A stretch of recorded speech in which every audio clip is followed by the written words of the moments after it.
Spencer Lewis here, post-race with the APC United Late Model Series. After round 5, everybody loading up and sort of regrouping after Peterborough. I'm here with my second place finisher tonight, Dale Shaw.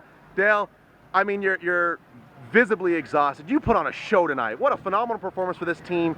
I mean, to come into, I guess it's not so much unfamiliar territory anymore because you've had some solid runs here, but to come in here away from home and to wage war with Sean Chenoweth for a second place finish, you got to be happy with your outing.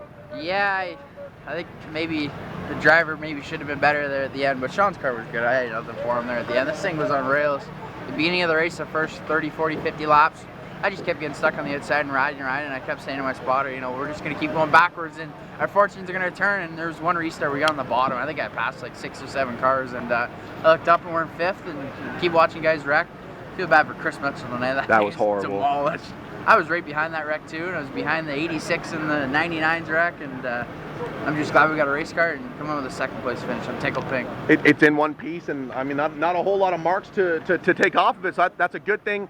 A really good performance, a really good run. I got to ask, as far as strategy goes, when you're on the outside on a late race restart here, I mean, what's going through your head to try to make something work? Well, we were just talking about Caddy had a flat, left front flat, and if he didn't have that flat, I wouldn't have been able to get down on those restarts because he couldn't get the car to rotate and get off the corner. I was able to get down behind Sean, but you can say whatever you want. There's no outside groove here. I thought Flamborough's pretty bad. This place, you might as well throw an anchor out. No, the car was good, and we just kept getting down those restarts, and I'm glad they finally threw the checker because that was done. I want to touch on the transmission issues. In practice, you had the telltale smoke, and then there was the deathly silence. Everybody didn't know what to say. Nobody wanted to come over and talk to you just in case it was the motor. I mean, what were those tense moments when you brought the car back to the pit pad? Yeah. The worst thing was I heard on the radios their oil pressure, and that's the scary words you never want to hear. But yeah, I just came back, and we think it was a seal out of the training. It wasn't a big deal, so should be able to get that one back together. But yeah, and honestly, that last warm-up, I needed that warm-up to test a couple of things, and that kind of hurt us in qualifying. But it worked out good in the end. I thought my car wouldn't have worked as well as it did, but it was really good there.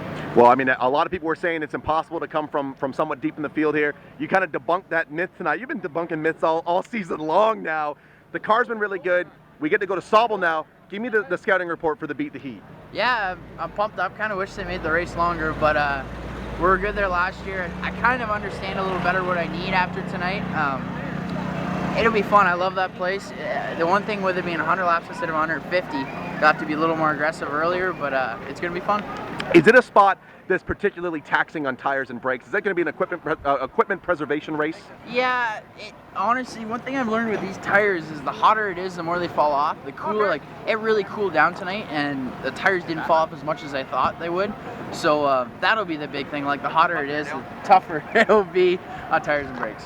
All right, well, hey, I know this doesn't happen without the people behind the scenes, without the marketing partners. Show a little bit of love to the people that keep getting you right back to the racetrack. Yeah, you can watch these guys push the car in the trailer here.